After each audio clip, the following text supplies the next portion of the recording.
Hey Robbie, what are we about to do?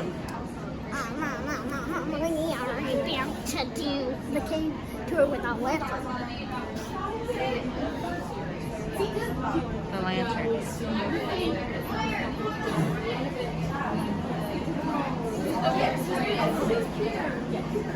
There they are.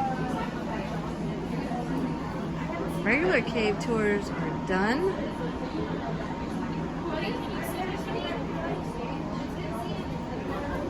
There's where you wait. It's all dark.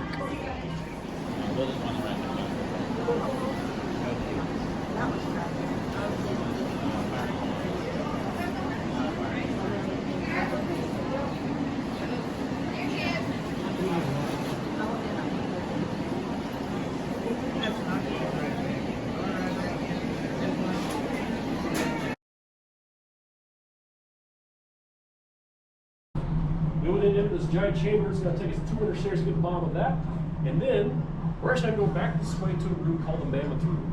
This is one or two spots on this tour that we're going to take it that the regular tours do not get to see at all. So you get to see and hear things nobody else gets to see and hear on a regular tour. So that's pretty cool. After we get done there, we're going to turn back to this big chamber. We're going to talk about a couple more things. Then we're going to head out to the rest of our cave. When we get to this point, we're going to have what's called a cursory staircase to our second spot called the Gulf of Doom. This is stop number 2 that nobody else on these regular tours get to see or hear anything about on this tour. So you get to experience things nobody else gets to experience. Cool stuff. Then we get wrapped up there, we're going to head to the bottom of the cave. It's going to be about 500 people on service, 500 stairs down, and we're going to be checking out a 50-foot tall waterfall. And it is lit up. This is the only part that is lit up today, so it's pretty neat. We'll then head across here, where we're going to find ourselves at the base of our Huff and Puff staircase. We're going to find out why it's called that. It's unique. So that's a 15-story climb straight from the cave to get this rig cable train. And if it's working for you, that's going to haul us out of the cave, takes back up the hill, takes back this ground bedding, so we're right up here. So for the time being, you folks are in for a 1.5 hour walking tour consisting of 600 stairs. But maybe you caught the magic word, if. And that training size is not going to work. It doesn't happen all the time, but it does happen to these oldest Ryan Park. In fact, yesterday when we were testing it, it didn't start for us. So it can't happen. So if that does happen to us, well, we're going to step off the train, we're going to walk back down the way to the cave, go back across here, back up that cursory staircase, back up those 200 stairs, and up those final 94 stairs, get out of that hole in the ground, and then back to that ground building. If that happens, that's going to make that a 2.5 hour tour, make it 1,200 stairs, makes it a full mile, and you get to see the cave in reverse with no additional charge to you. I'll seem thrilled by that. Here you go.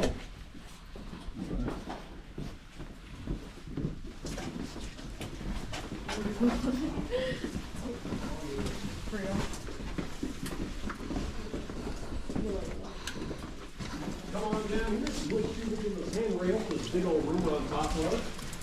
Just what we're going to talk about a little bit first before we go on down. And yeah, just come on in, folks. Are you the last person? Yeah. Yep, go ahead and shut the door behind you. Awesome, now we're sealed in. Come on down. It's totally dark in here. Alrighty, folks. Well, welcome. To The Waterfall GoPro Cave. can't see. We're standing inside the largest room in the cave. We call this our cathedral room. It is 410 feet across that wall over there, 225 feet wide, and it's 200 feet to the ground below us. This room is so big that we can fit a 20-story building in here as wide as a city block, or if you want to, you can fit the Statue of Liberty here with a base on there, tilt it over, and have our torch come out and hold the ceiling right there. Now, our cave was discovered sometime back in the early 1500s by a tribe of Native Americans called the Osage. One day, some of the Osage were having a hunting party up top, and they're chasing a black bear. They chased that bear up their hillside, and when they caught to him, that bear just disappeared out of sight. Well, they came up a little bit closer and discovered this big old hole in the ground that they had never seen before. And that bear had fallen in and landed right on top of this ledge above. They always call that our bear ledge. The natives got up top, looked down, and wondered how they're going to get that big bear out of here. Well, that day, there was a brave young boy who wanted to prove his might for the rest of the tribe and bring back the bear himself. So what he did, he sent his dog into here first to get that bear trapped on top of that ledge. After the dog got him trapped, the boy took up the ledge next, drew his knife, he's going to fight that bear. Well, that bear fought back, tackled him and his dog, and all three of them tumbled off the cliff into the darkness below. Doggone. They're not going to get back from here, so bear with me. Anywho, after they disappeared, the natives up top came down further, circled on these ledges, looked for the boy, called out his name, but of course that boy, he never responded to them. And they looked down below, and they saw nothing but pitch darkness down below. To them, that pit was infinite. And later tonight, about dusk, about 300,000 screaming demons came flying out of that hole this morning, and they thought through all the mysterious tongues out. There was bats like those guys right over there. There they go. They're not hibernating anymore. The good news is we're going to go to the spot where they're all sleeping at, so we might be able to see a bunch more when we head down further. So that's pretty cool. So anyways, what's up? I didn't find anybody. What's up? Are you missing someone? Anybody missing anybody? No. Oh, wait, you don't have David not with you. No. It's the next tour. Okay. How are they doing? Ignore me. Sorry. Running ahead. Is there something going on with that tour? Yeah, they're missing someone, so. Oh, cool. That's all I know. I'm looking for someone. Well, gang, keep an eye out for a missing person while we go to the cave. That's the first for us. We'll get through it. Anyways, so after the natives saw the bats flying out of this hole in the ground, they didn't care for it very much. In fact, they named this cave the Devil's Den. That's the first name this cave ever had. I'll bring it up later. They also carved sideways V notches in all the trees right here, which is their warning sign for danger. And we believe the native tribesmen took heed of the warnings because we have not found a single Native American artifact in this cave whatsoever. This cave was believed to go untouched for the next 300 years until 1869. And that is when our first documented known explorer would come to this cave looking for lead and iron ore. But I'll tell you that story a little bit later. Folks, we're about to head down that way. But before we do, I'm going to give you a heads up. And I mean heads up. Because on these stairs above your heads, there's going to be 2 steel beams. That's going to be your first chance to hit your heads. If you want to do it now, knock yourselves out. Please watch your heads. Also, once again, down here, as you can see, we have very dimly lit, and what conditions will keep hold of those handrails they've been doing already for me. And also, this is the point of no return. Guys, step in the cave's too much, the stairs too much, or the joke's too much, last chance to turn around. They all get worse in here.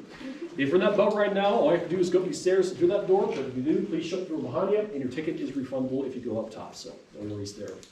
All right, y'all ready to go further? Yeah. Pitter patter, skedatter, follow me. Here we go. Let's go find this person.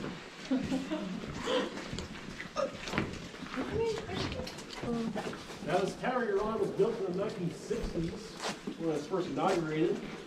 Beforehand, the original tours that started in 1894, they had a 70-foot tall wooden ladder starting from right there in that ledge, going all the way to the ground below us, right down there. I feel like our tower nowadays.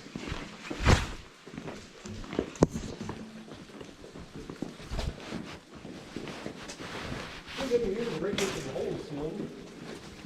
You see your trees, the sky up above. You can imagine the Osage on the ledges going up on the taller conrad wherever you do those holes.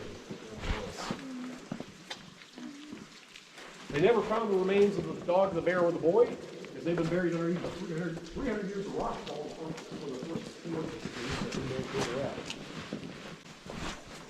A couple weeks ago when it was snowing, we watched the snowfall come through. That was a pretty cool sight to see.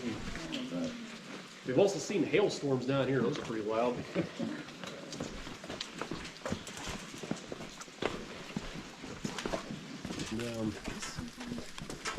Everybody good so far? Good stuff. Now, what some guys don't talk about is we've actually found out there's another cave underneath the debris pile we're standing on right now. Several years ago in the 80s, they took this equipment into the cave that scans for oil deposits. They scanned this big old mountain we're on top of right now. They found a pretty big cavity underneath. We have not found an entrance to that cave yet. We probably won't dig for one, otherwise we could upset the stability of this debris pile, but we know there's another cave under here we might find one day in the future. That'd be pretty cool. Here's another set of stairs, so right up there where that rock wall is actually an old set of bleachers.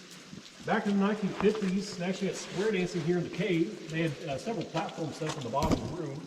What he would do is sit right up there and wait your turn to go square dancing down here below, about 1951 to 1953, just about.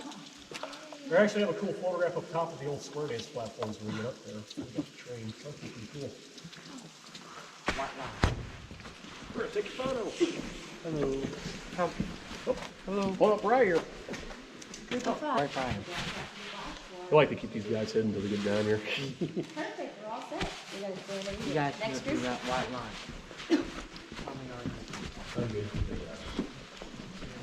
Alrighty. Lanterns chest high, please.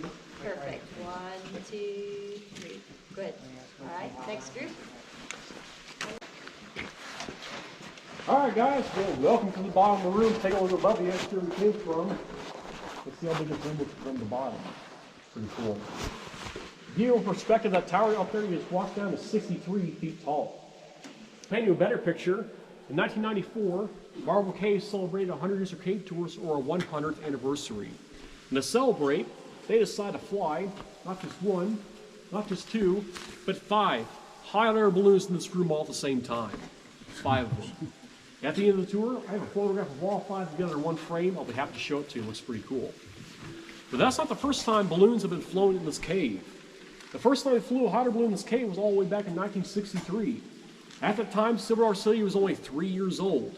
It was owned predominantly by the Herschend family. It wasn't a corporation yet. The Herschends had no money for advertisements. They didn't have any billboards or the TV commercials to see online or anything else. They had nothing. But the biggest thing at that time, a hot topic, was hot air balloons.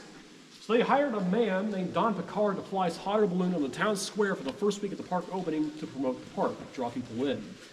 So the week came with the park opening, but they had nothing but high winds that whole week. Couldn't fly it up there in the town square. Well, Mr. Jack Herschend already paid the pilot to fly it, so he had to figure something else out. That's when an idea popped into his head about a space big enough to fly a balloon where there's no wind, right down here. So they had Don Picard take his balloon apart. They lowered it to that hole in the zinc. Oh, there goes the bat. Lowered it down, brought it down to the platform standing right here. They set it up right over there and flew around the chamber. And that balloon set the world's highest underground altitude record, still standing to this day for our cave. Nobody else has ever tried it, because why would they? Pretty cool record. And they did it one more time in 1988. That time, somebody had even crazier of an idea. In 1988, there was a lady named Becky. She owned a hot air balloon, so she took it into the cave, got permission from the Herschends, and she set it up. But this time, she didn't fly underneath of it. She climbed on top of that balloon and rode it all the way up to the ceiling. When she got close to the top, she stuck out her hand and slapped the roof.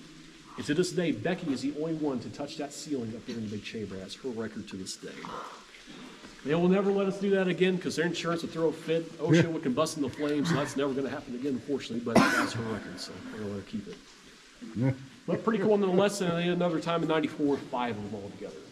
And we'll show those photos when we get up top. But anyways, if we had our 100th anniversary in 1994, well, that must mean the tour started back in 1894, and they did. And this is pretty much what the cave looked like back then. They had no electrical lights, concrete floors on that tower whatsoever.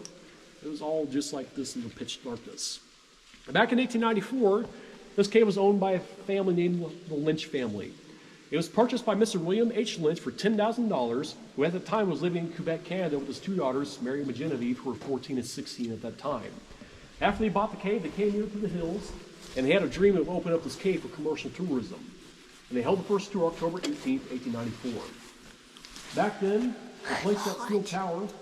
Like I said, they lowered a 70-foot tall wooden ladder from the top of the hole in the ceiling to the top of that debris pile. You climb down that ladder, where you met your first tour guide, Genevieve Lynch, who was 14 years old. She handed you a pair of overalls like mine, except it had a leather padded seat. You would sit down at her third point of contact and slide on it. Whoop, hello, bat.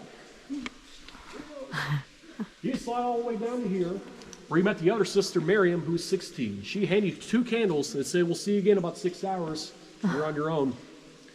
And you had 6 hours to explore this deep, dark, mysterious cave by yourself and nothing but a candle to light your way. Now, when you were done, if you got done, you would return here, exchange those candles for a pickaxe, use that pickaxe to scale back the debris pile, get back to that ladder, and climb up through the hole in the ceiling. That's what they did back then. They did that well up into their 70s, both the sisters did. And in 1950, a family named the Herschends took a trip here to the Ozarks. They took a cave tour with those Lynch sisters, and they fell in love with the cave immediately and also became friends with the Lynch family. But they noticed their tour guides, Mary and Genevieve, were in their 70s, getting quite old, so they asked them how much longer do they think they can give cave tours. Well, they told them that they were thinking about maybe leasing the cave to somebody else to let them take over the caving operations. And that is when the Lynches and the Herschends signed a 99-year lease, still standing to this day till 2049, that they operate the cave. After the Lynches passed away, they donated, or they put the cave in the will to the College of the Ozarks out here in Branson. That's who owns our cave today, actually. We don't own it whatsoever. And so, and when the Herschends took over, they made improvements to the cave. They brought down all the concrete steps that you see, and that steel tower in 1960, as well as a cable train making it a one-way trip. And that is really what started the tourism industry here in Branson. That's what started Silver City. Pretty cool. Well, enough yapping about that. We're going to head on to our next part of the cave, which is actually right back there, our mammoth room. This is one of the spots that nobody else gets to see on those regular tours. When we go up there are 3 steps going up, so please just hold your lanterns about waist high so you can see where you're going. Now let's head over there and go see it. There's a little bat hanging on the ceiling too. Where? That is a full-grown Eastern fitness club bat. That's as big as they get. So come on in here, stick this hammer up, kind of walk around this side. We get to the corner right here, take a look down that pathway. You're going to see a light about 100 feet down, shining on something that you need to look. That's what we're talking about in this room next. Now, take a look, slide on around here, well, everybody can see. Yep, just get to that corner right there, take a look down that pathway about 100 feet, you're going to see a yellow light back there, shining onto something leaning against the wall. It does look quite natural.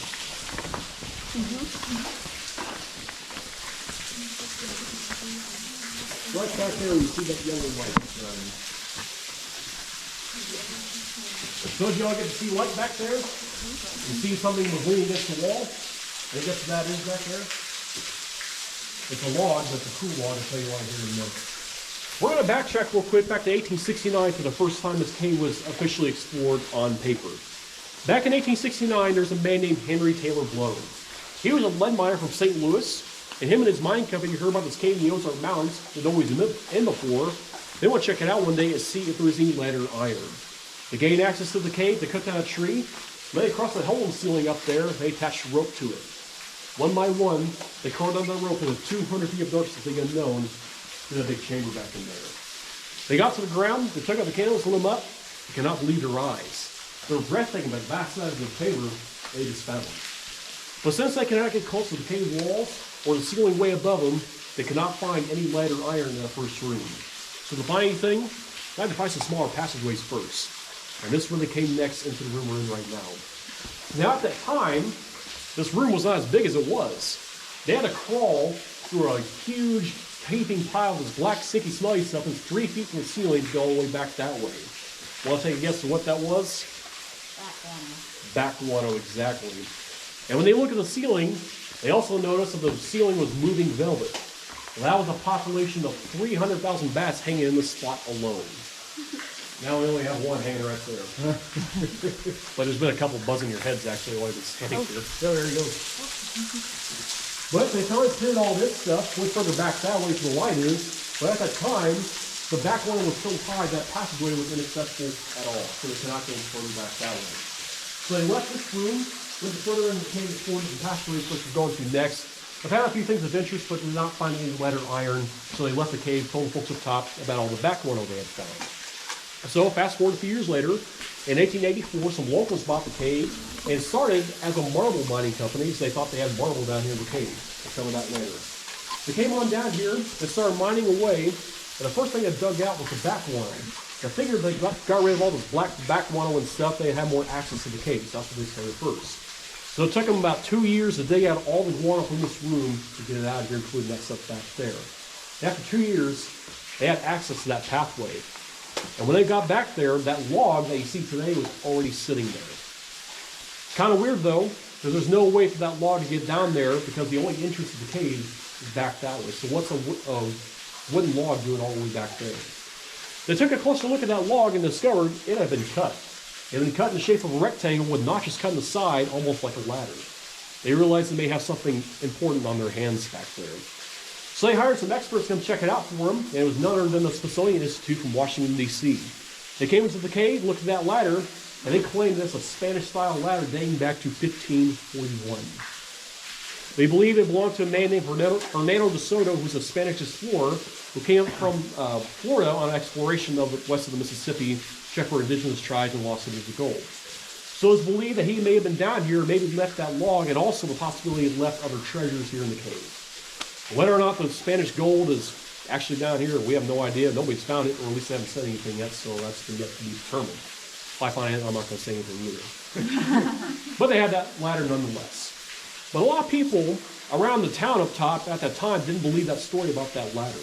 They believed the mining company made it up in order to sell the cave in later years when the mine was inoperable and didn't have anything to mine out of here anymore. So they didn't believe that story too much. Well, about 15 years ago, some of our Silver City admin took a trip to Spain and went to one of their Hall of Records. In that Hall of Records, they found a book describing Hernando DeSoto's explorations. What he described was a cave somewhere near this area, and he made a perfect description of that cave, almost to the T. He described this room in almost its entirety. The dimensions of the ceiling were almost perfect. The one we're standing in right now, also how it goes back that way. What he also talked about is how a big chamber is in the very beginning of the cave, all the way back there, 3 times the size of this room.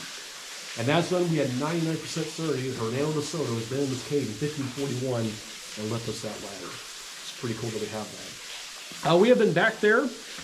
I've been close to that ladder. There's actually a pathway behind it. That goes to the back side of the tower, and that's where it popped out. It's kind of like a leap passageway. That's where that goes. There's only one other way out of this room right here is going down this way. Down past where that useless water bucket is, there's a little hole. Crossing that hole back there for about 2 hours, you're going to reach for 2 underground lynches. They're named Lake Mary and Lake Genevieve after the Lynch sisters.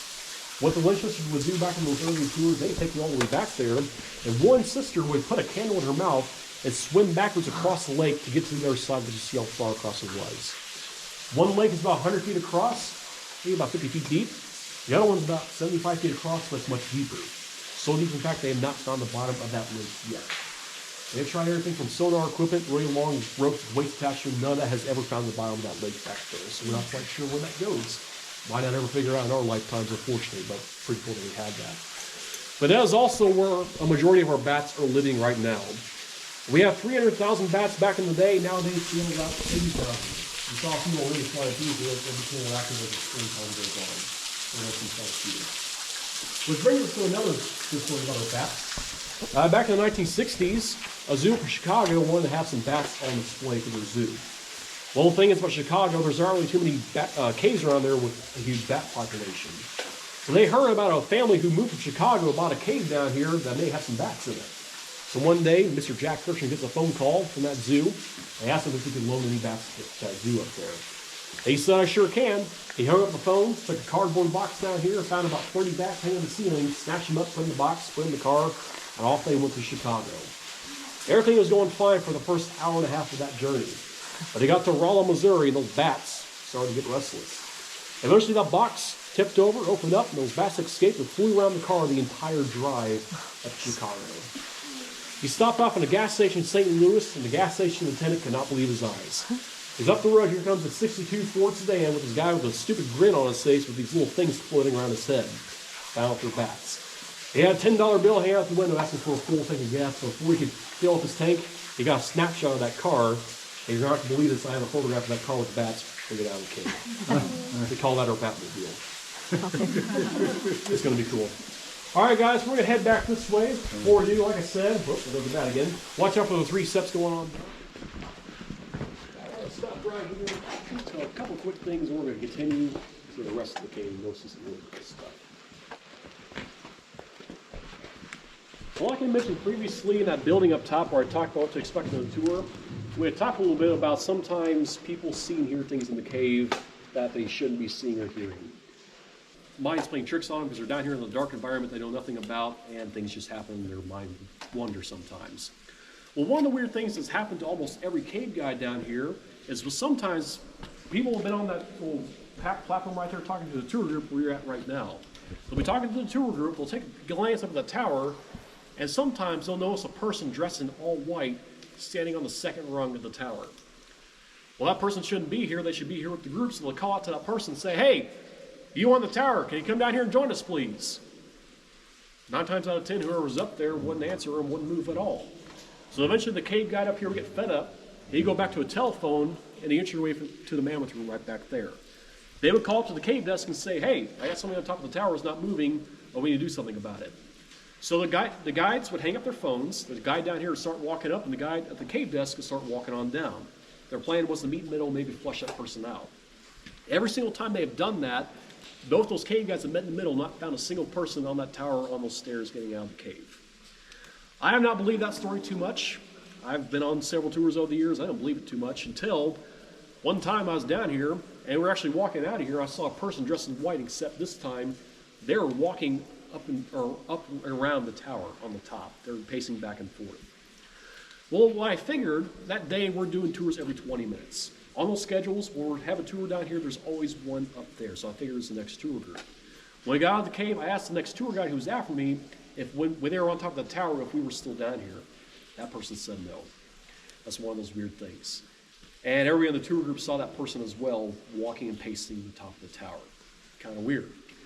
Another time it happened, we're doing lantern tours. It was a half tour day because the cave was flooded.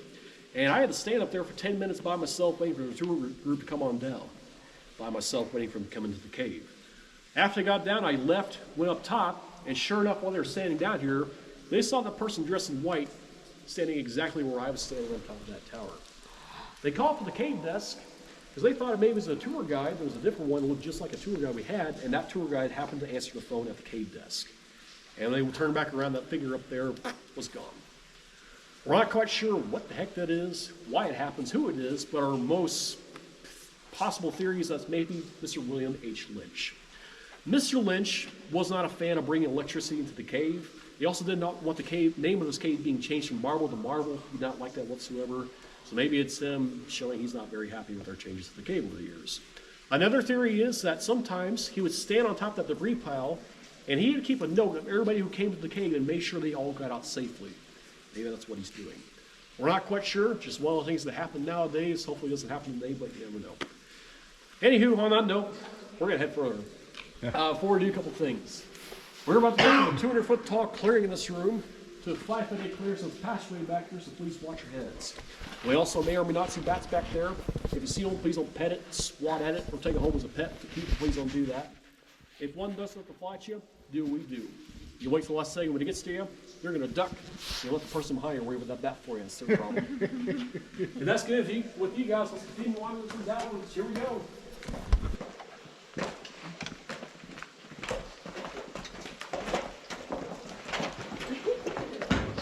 I don't like that story. That story's creepy. Creepy? Do you think it's true?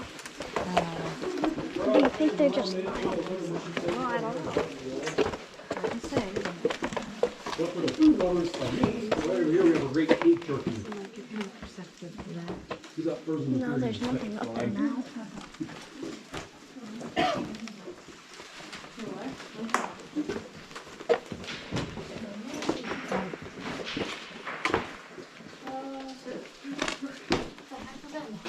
Oh, You know what that was? What was that?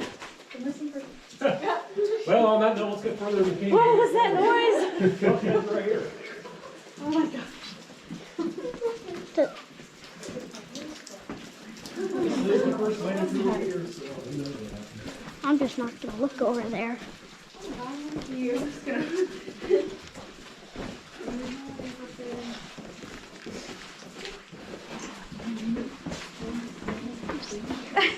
I was so scared.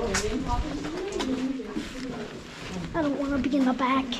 Well, you're going to have to wait for I don't want to be in the back. I'm in the back. You're not in the back.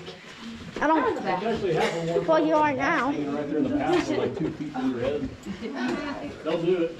Isn't it about to burn you? I've never had it happen, but I've had close ones. But sometimes the bats will just rush right into you because they don't see it.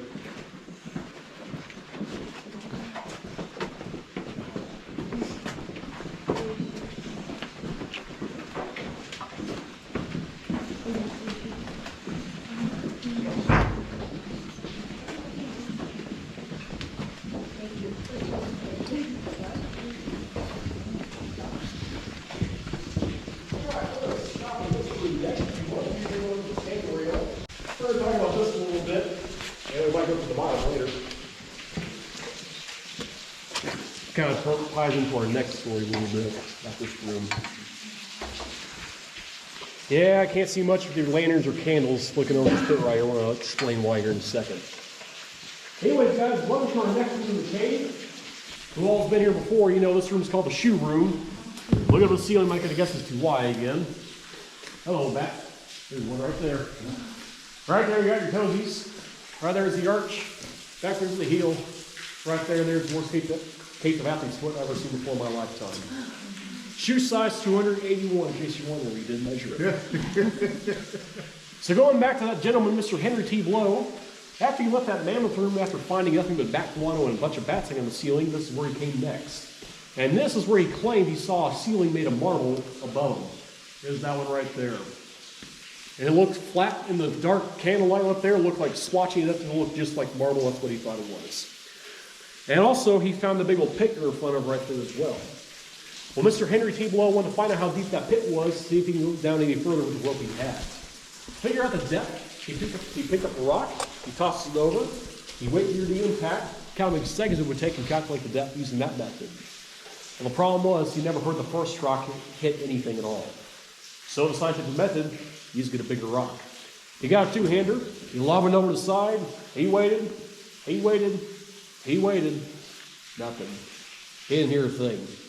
So Mr. Henry T. Blow, being the superstitious man he was putting things together. He has found what's believed to be a bottomless pit inside of a cave called the Devil's Den. And if you notice, the further he goes down, the warmer it's starting to get.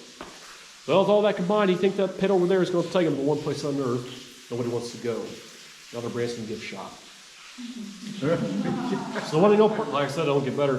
When I know part of that, he ran up the pathway with all his miners, ran up top and up the cave. That's when he told the folks up top at the marble ceiling he claimed to have found down here in the cave. That's when the locals in 1884 got together, bought the cave, landed around it, renamed this the Marble Cave, M-A-R-B-L-E, because of that ceiling. They also started the Marble Cave Mining Company. After digging out the back guano, they had enough passageways carved out. Next, they hired a geologist to come out here and check out the cave. That was the last person they hired. When that geologist came out here, he saw the roof and he said, folks, that ain't marble.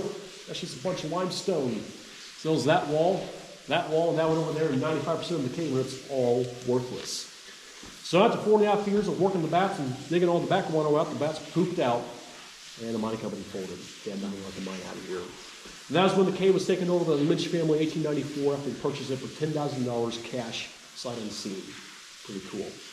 So fast forwarding back to Mr. Lynch's days at the cave, when he first started the tours, this room was not called the shoe room at that time. Its name back then was actually called the Reg Shoe Room. Reason being, when Mr. Henry T. Blow came down here, he actually scratched his name to the wall with a candle and left his signature on the wall. Everybody who came after him, all the miners did the same thing with knives, candles. They scorched the name into the wall behind us. And so that's how it got named the Reg Shoe Room. Well, the Lynch family, they're not a big fan of graffiti inside of caves. And all that was nothing but graffiti on that wall. So not too long after they started doing cave tours, they took water brushes into the cave and erased the wall of all the history that we have.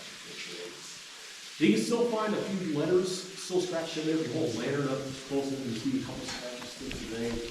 But you cannot make out any names anymore, unfortunately. And unfortunately, erased Henry T. Blow's name our first 6 tours, so that's sad, but it is what it is. But since there's no more signatures and no more registers in the room, can't call it the registry room anymore. What next? Well, at that time, the Lynch sisters were big fans of Egyptology. And Egyptology is very popular back then, so they renamed this room the Egyptian Room. Up on the ceiling, you had Cleopatra's Sandal. What's that named after? The entryway kind of looks like a spearhead in a way, or a genie's lamp, kind of. Over here, you have King Tut's tomb.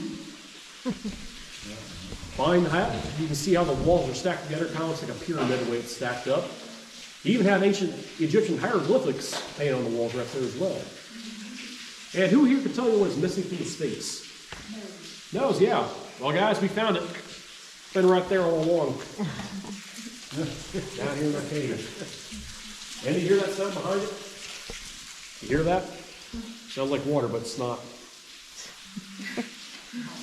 That was the first joke ever told in this cave, believe it or not. Yeah.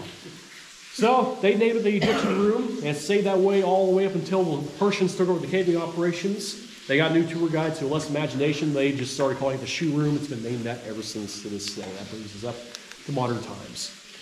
Well, guys, we're going to head down this way and maybe go to the bottom of that pit over there that Mr. Henry T. Blow couldn't reach. We're going to see what's down there today. Before we do a couple things.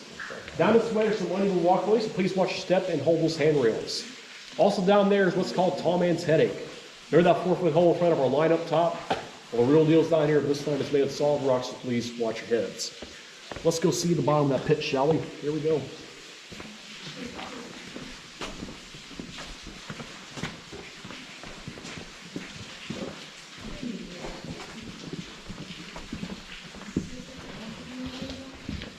What do you think that noise was back there in that? Sound like a rock coming down the debris pile, maybe. It's maybe what it was.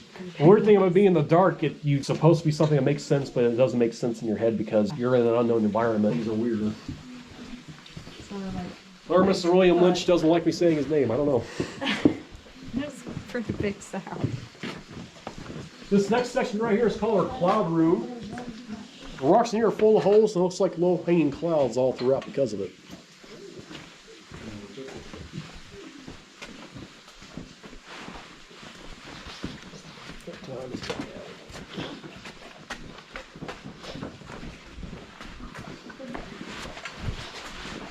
There was also a period of time where the Herschel family actually lived down here in the cave in this spot right here. It happened during a time called the Cuban Missile Crisis. A lot of bad things going around the world, especially with everything going on with Russia in that time. It's kind of the same thing going on today in a way. But at the time, everybody's kind of afraid to leave their homes because they're afraid of nuclear annihilation. So the tourism industry was dead back then. So the Herschels took their entire house and moved it down here into the cave. They set it up right here. They had their stove right there. They had their pantry up in the shoe room, and they slept on cots down here in the cave that entire time. It was nothing but a publicity stunt. They had a picture taken of them living down here, and they sent that picture to different magazines around the country, even made it all the way to China, believe it or not. And what they said, what pretty much was, if you leave your shelter, come to ours, because this cave was a designated fallout shelter at that time. A lot of caves you see around here were, at that time, they still have the yellow and black diamonds that indicate they were fallout shelters. This was one of them back then. And so what they said, if you brought that picture that they found in the magazine, they give you a discounted price on your park ticket that day for Silver City if you brought that picture in. And we had the photograph at the end of the tour. We'll have to show it to you. It's pretty neat. Because somewhere over here we have a photograph of Mr. Jack Herschel with baby Bruce on his knee. And Bruce Herschel's still around today. He actually owns Talking Rocks Cavern. And he does a lot of our cave maintenance. He's a really cool guy. One of my favorite people. I'll show him to you when we get to the end.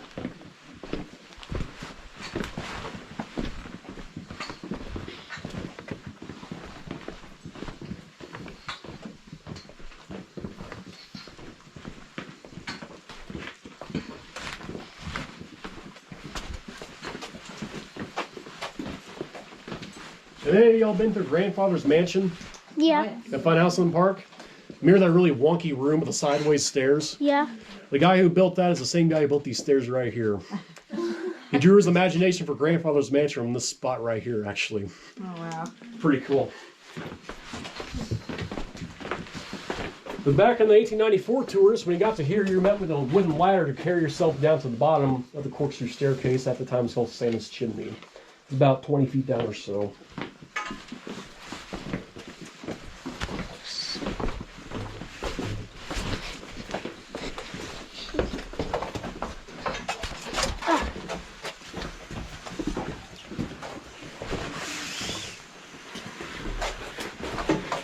Watch your heads right here in this bottom stair.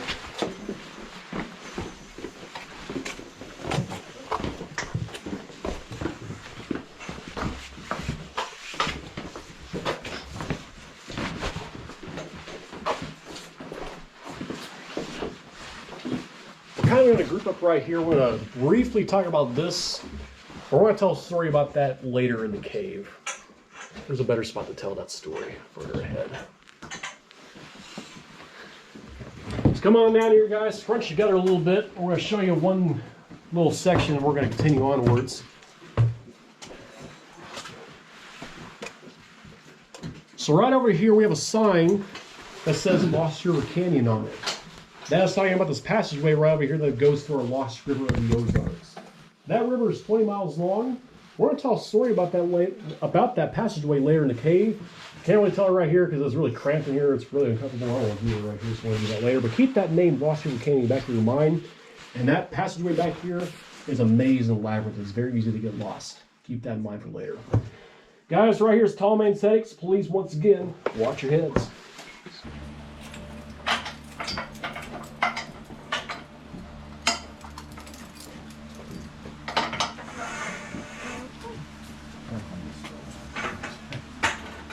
All right, guys, we're going to be making a hard right here. There's a rock to watch out for. This is called our nutcracker. So please duck down far enough and long enough, otherwise you're going to find out what's called that.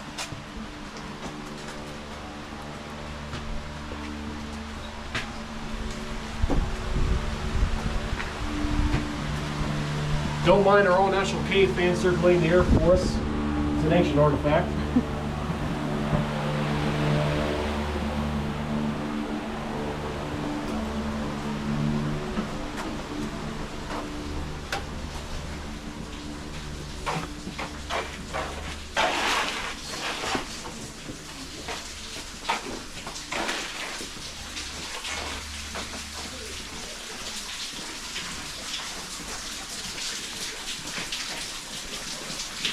Now we're going to make a stop right down here, so gather on around.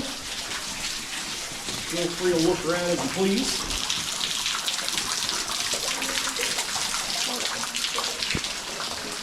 Come on in.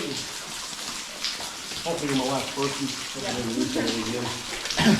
Anyways, guys, welcome to the Gulf of Doom. This is spot number 2 we talked about where the other tours get to go. And if you take a look above you might recognize where we're at just a moment ago. Right there, I see a heel. I see an arch right there. I see a sphinx's nose right up there. About 150 feet above us is where the shoe room is, where we're just steering over that ledge into this pit we were on top of a moment ago. This is the pit where Mr. Henry T. Blow was tossing his rocks, not hearing anything hit the bottom. It was discovered later in the mining days by the miners that there was about a 30-foot tall mound of backwater down here. That's how all the rocks are going. Pile up to right about there, just about. Thus, all those rocks hitting us, why we never heard them at the bottom of a soft landing. That's why Mr. Henry T. Blow never heard his rocks. That's why he thought this was a bottomless pit. As you can see nowadays, it ain't so bottomless. Anyways, to clear the backwater out of here, we're left with this nice empty pit nowadays, which is how we use for tours. We're going to fast forward a little bit and talk about the Lynch's tour days. Now, the Lynch's would sometimes let you go by yourself on your tour. Sometimes it was guided. And what they would do, in case you were getting a little bit lost in the cave, they set up what's called the evening star up in the shoe room. They get this long wooden plank and put about 5 candles at the end of it. So when you got to here, you looked up and saw those candles, you knew you were heading in the right direction to get back out of this cave so you wouldn't get lost. In fact, we actually have something up there today that kind of indicates that. If you only come this way, you can't see it. See a little light up there hanging out? That's what they kind of represent. That's actually considered a bat light nowadays to keep bats from loosening up there. Otherwise, if they sleep up there, they're going to poop all over this. We don't want to do that because it's not fun cleaning that out.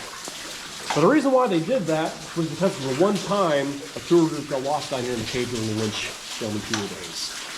Back in about the 1910s, there was a group of Girl Scouts from Springfield who wanted to take a cave tour of the cave.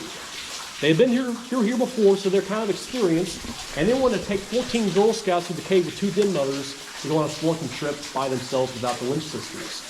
Well, the Lynch sisters trusted them. They claimed they knew their stuff, so they gave them the candles and sent them into the cave.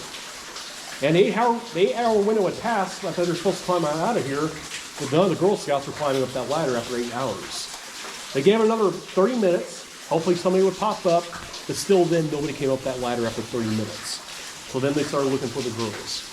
The Lynch sisters went into the cave and searched high and low for any sights or sounds of those Girl Scouts, not finding anybody in parts. They went to the mammoth room, they went to the shoe room, they went down Loch Derby a little bit, and they came here. They proceeded to go down this way, which you go down there today, it goes all into the bottom of the Waterfall Room about 50 feet below us. And down there, they found 2 Girl Scouts in the pitch darkness by themselves, shivering, shaking, and scared to death. They asked them, where are the other 12 Girl Scouts and where are the den mothers? They're so scared and shaken they could not answer and tell where they were at. So they took the 2 girls out of the cave, they took them up top and took them through the lodge that they had to actually stay the night in sometimes. They had their own hotel condo. They let them sleep it off, and hopefully the next morning they can just start giving them answers about what happened to those Girl Scouts.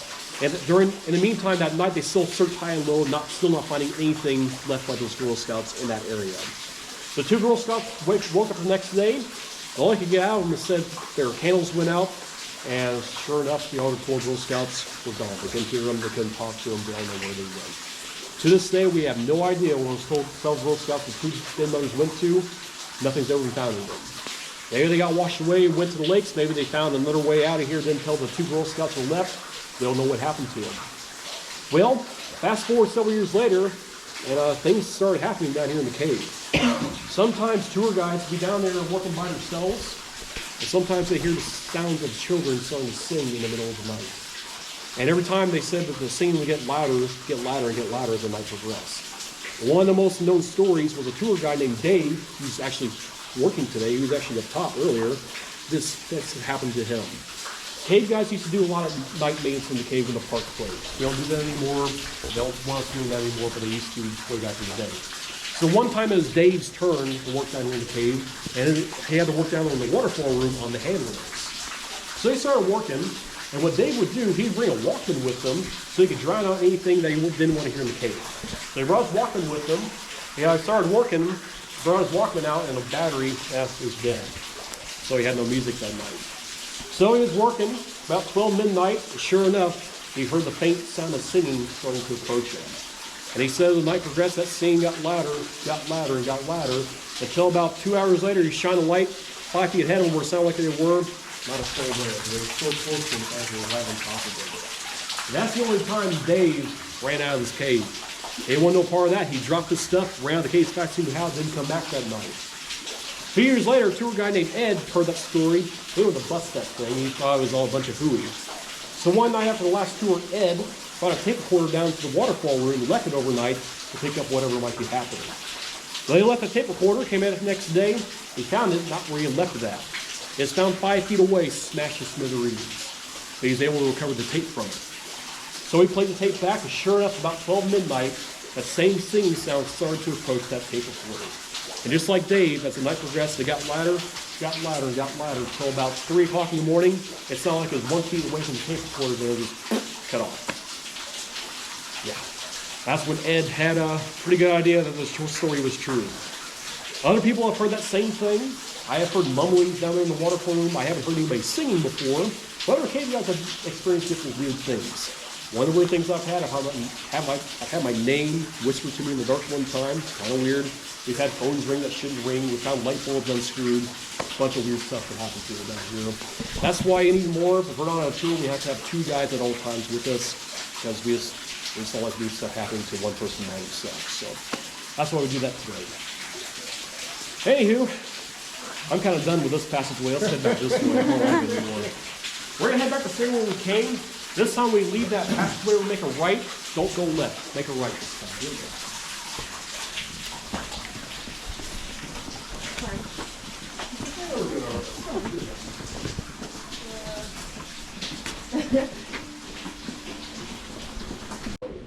That's the name right over there. Have you guys ever heard that name before? Okay. Have you guys ever heard of a book called The Shepherd of the Hills? A little bit? Okay, well that guy right there, Harold Wright, is the author of that book, Shepherd of the Hills. A little backstory about Harold. He's originally from up north. He'd been traveling around the country for a while. He started out on his own. He didn't really have any parents. And he started doing some freelancing work around the country. Eventually that freelancing brought him here to the Ozark Hills. He didn't know anybody down here. And he just knocked on a cabin door one day, and these nice, kind folks opened the door, and he asked them if he could pitch a tent in the front yard, camp out there while he finds more permanent homestead. So they obliged. They all liked each other. They were both pretty friendly. So Mr. Harold Wright set up a tent, and he stayed there. While he was staying there, he absolutely fell in love with the sights around him. He saw the hills around him, and met all the people, nicest folks he ever met. A lot of good people around here at that time, still do today. He loved the place and the people so much, he had to write a book about it. And he named that book Shepherd of the Hills. Have you guys seen that big old tower next to Highway 76 heading towards Branson? You know the big old tower out there? Have you guys seen that? With a zip line coming off of it? That is the exact spot where his tent was where he started writing that book. That's exactly where it was. If you ever get a chance to go over there, it's a really cool place to go see. He goes to the top of the tower. You see all over the Ozark Hills going up the top of that thing. So he started writing that book in about 1904, just about. But over time, the locals heard that he was writing this book about locals. A lot of them wanted to be a part of that book because, well, they're from or here. So every now and then, people would approach Mr. Harold Wright in his tent and ask him if they could be a character in his book. They got kind of tired of that over the years, and over time, he befriended another guy named Mr. William H. Lynch, a guy who owned this cave at that time. And he asked him if he knew of a spot they can be secluded and write his book in peace. Well, he said, I sure do. He brought him down here, set up in that cabin that William Lynch had built several years prior. Mr. Lynch had built that cabin to get away from his daughters. His daughters never got married, and he stayed with their dad till he died. He loved them to bits, but sometimes he had to get away. So they set a cabin up down here, became the world's first man cave. Yeah. But he loaned it out to Mr. Harold Bell Wright, and so he stayed in there, and that's where he wrote a majority of the book, Shepherd of the Hills. It was written that buried cabin around the corner. Pretty cool. And he also talks about a lot of caves, a lot of mines. Every single cave he's talking about this one right here. He loved this one so much. Pretty neat. And also, while he was making that book, you guys ever heard of a group of people called the ball knobbers? Mm-hmm. You guys right fire in the hole today, maybe you see ball knobbers throughout there. Those are real people. And he wrote about the ball knobbers in his book. He also made a clay mask in 1907 of a ball knobber's mask. We're not quite sure that's the original. He talks about them in his book. And they are the ones who burned the town of Marmaris to the ground where Silver City sits today. That is a true story when it's told fire in the hole. And write that while you can. Be tuned for future announcements. So he made that mask. And also, behind the cabin on the wall, I can't see it unfortunately, but I have a photograph of it when we get up to the top. He painted a mural on the wall of a scene from the book called Maggie at the Well. It's a picture of a little girl in a pink dress at the water well getting a pitcher of water. It's beautiful. Remember what I said about the Lynch sisters? They hated graffiti inside of caves. What was that? Nothing but graffiti. Now, one sister, I believe it was Miriam, loved that painting to death.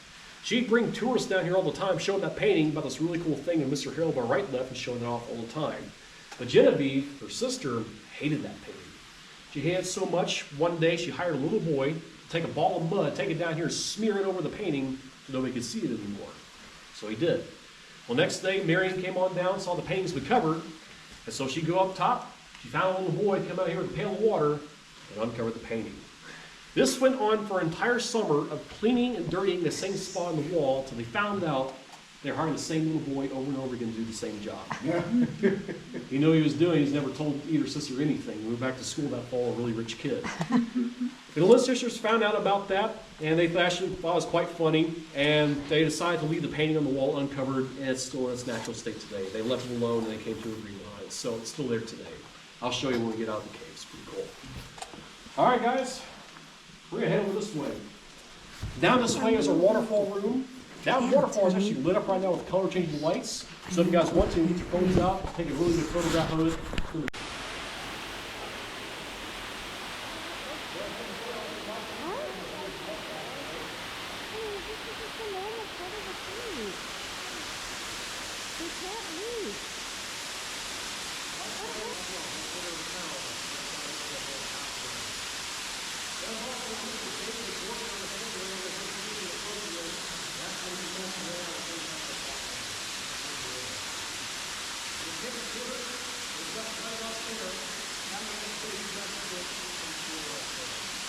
So pretty, isn't it?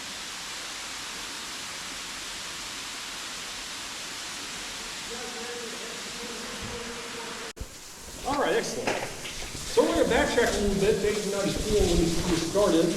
And when they started the tours, the Lynch family had no known map of the cave whatsoever. And that's kind of a problem. If somebody gets lost down here, they don't know what they're looking for or where they're going throughout the cave. So before they start tours, they need a map first. Well, they knew of a local man named Fred Prince. Fred Prince is a well-known cave explorer and also a well-known illustrator who loved caves and loved nature, especially this area. So he's a perfect fit for the job. So he hired Fred Prince to come and map out the cave. And he would map out the cave by spending 3 weeks at a time down here by himself camping out. He'd bring a tent with him and go through the cave and map out everything he saw. His maps were so detailed, we're still using the same ones today from 1894. They're that good. So he did that, and sometimes before an excursion, he'd be approached by a young man named Gamble. I'm not sure why his name is Gamble. We don't have a last name, but it's from Fred Prince's manuscripts that he was approached by a young man named Gamble sometimes. And Gamble was very adamant about coming to the cave with Mr. Fred Prince. He would say that Fred Prince knew the cave best, and he would love it if he could give him a personal tour of the cave. He insisted on it. But every single time, Fred Prince would tell Gamble, no, I'm not a tour guide. You ask the Lynch family. They're the ones who get the tours. That's not me. Well, one day, Fred Prince is gearing up to go on a week-long journey down Lost River Canyon. You know the sign back that we saw, Lost River? That's what we're going to talk about a little bit. Now, Lost River is an extensive maze and labyrinth passageway. It's very easy to get lost back there and turn around. So I figured you better bring an assistant with them to help him out because he might need it that time.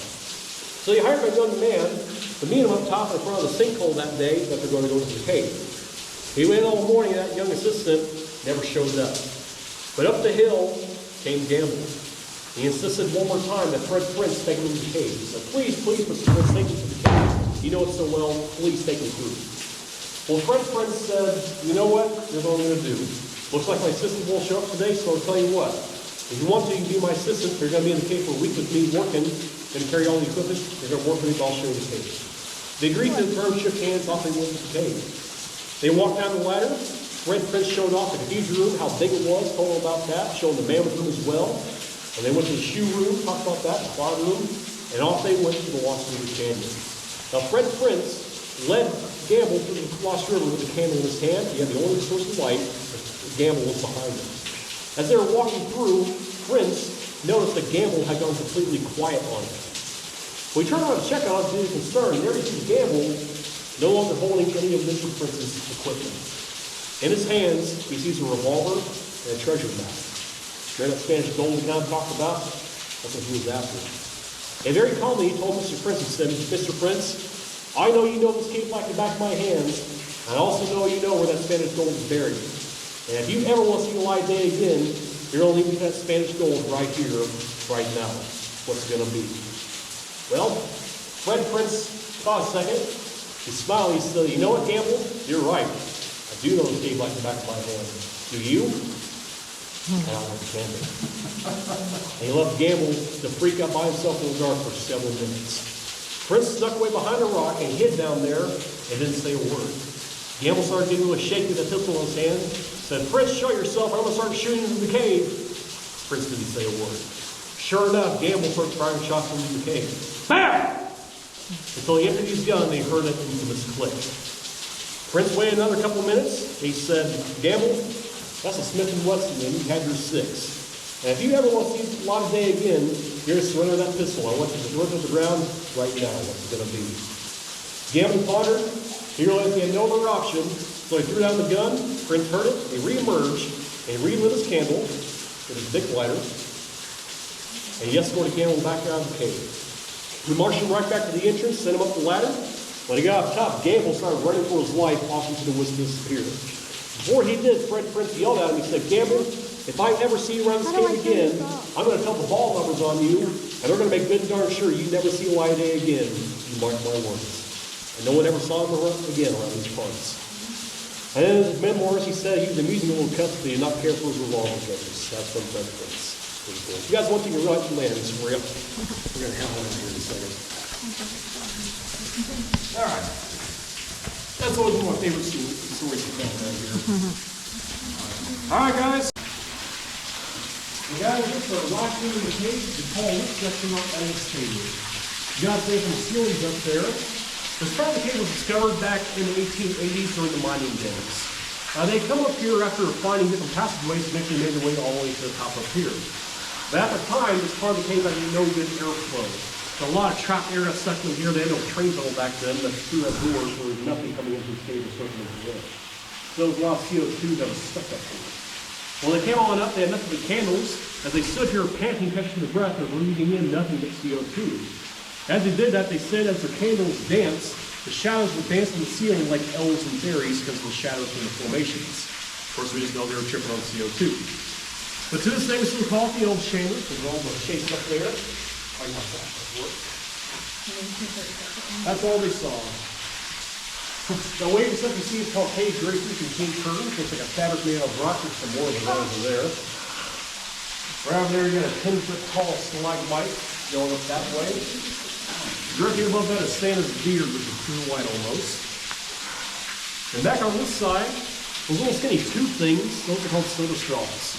Like a straw, they're hollow, the water drips to the middle, eventually the calcite into the middle, and the water taps up the bottom, and it slowly starts to expand out into stalactites, as you guys can see up there below. Pretty neat. Now we still call it the elves, but we believe back in the 1950s, when we blasted that train tunnel, it scared all the elves and fairies away. They ran away into the trees, into the woods, and started making cookies for the Keyboard Cookie Company ever since. That's the end of that. Pretty sad. Show you one more cool thing about these formations, then we're going to head on out. What's cool about our formations, they are translucent. All the way up to it, let it shine right through like a salt lamp just about. There's another cool one right there. They're right there as well. The material is made out of calcite. It's very soft, about 3 in the hardness scale. Diamonds are 10, but it's very dense, very heavy. In fact, stalactites about that size can easily weigh about 150 pounds to 200 pounds by itself. Very, very heavy things. Pretty cool. In a lot of cases, though, you don't touch formations because you can kill them. That is true. But there's one spot we can touch here because it's already dead. That's this wall right here. So if you wish to, you can touch this wall all you like. It ain't going to grow no more, so slap it all you want. But this is unfortunately our last stop. Train is right through that door right there. If you guys are ready, let's head on out of here and going home. One was dripping on me. You want to touch that? That feels weird. Howdy, Dave.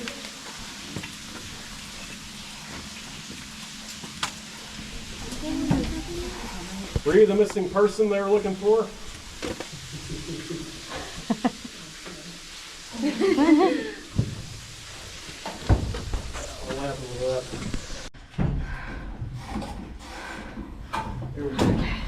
Did I break it?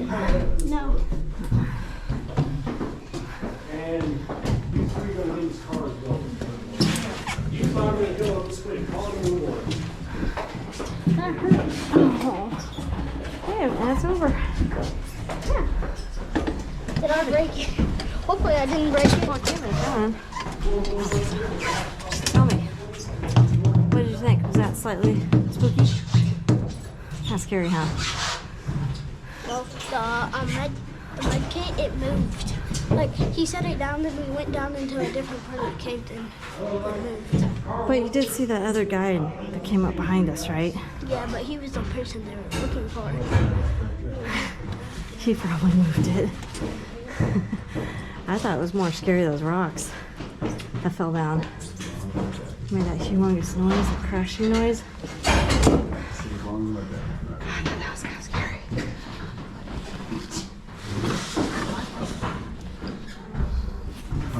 Hey, approach the car 3, please stay seated until we get to the top. Yeah, I dropped this chain for you guys.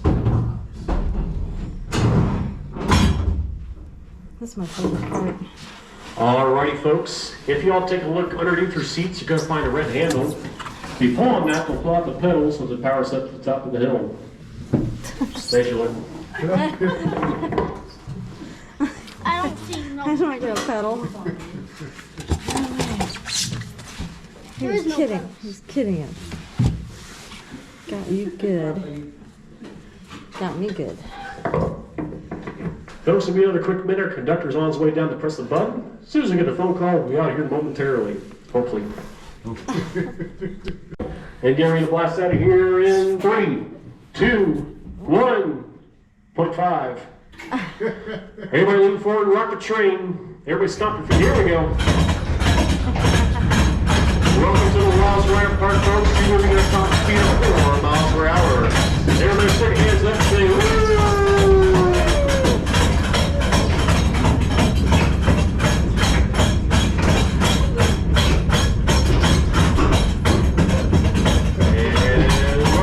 Topside made out. We can't give yourself a hand, guys. Start out. The skate train you're on is built and designed within 1955 days with a 3rd grade education. Engineers so dead they could not make a curve on the hill train we're doing. By God, they did. We're still doing to this day. In fact, we're one of the only nuclear railroad systems in the world.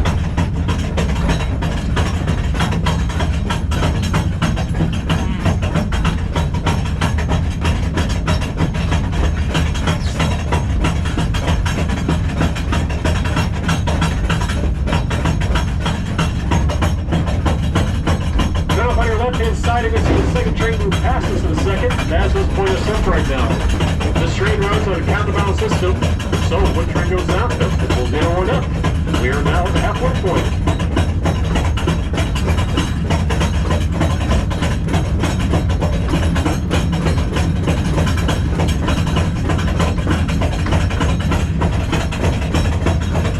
And right about now, 300 feet below us, we're almost directly above the shoe room, right over the toes almost. What? Love the shoe room right now.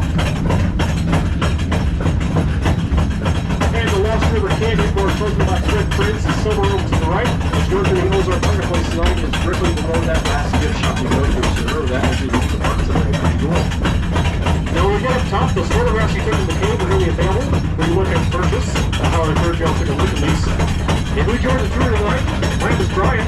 If you did not care very much, my name is Leroy. I'll be up top either way. Thanks for listening to my hat. I want to say howdy. I truly appreciate all coming on the tour tonight, guys. You were an awesome, amazing group the first later through the year. And if you appreciate it, I appreciate it. Robbie, we just finished the lantern cave tour. What did you think of that? Well, the guy was behind us like 20 feet, but I swear, I saw the white figure. I didn't see it. You saw it? Really? Yes, I swear I did. It was like this white thing that kind of looked like the shape of a ghost or something like that. But, like, it looked like a person. You're perceptive.